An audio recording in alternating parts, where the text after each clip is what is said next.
Hey guys, here's how I made some saucy fried chicken.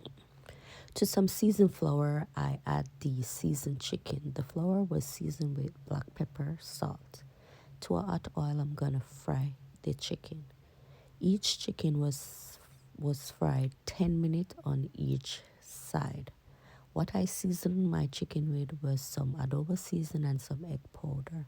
Most people don't have egg powder, so I'm gonna show you a video to fry the chicken using egg a next time. When the chicken is finished fried, you remove them from the pot. Then we're gonna make the sauce. We add some mango sauce, some barbecue sauce, some sweet red chili sauce.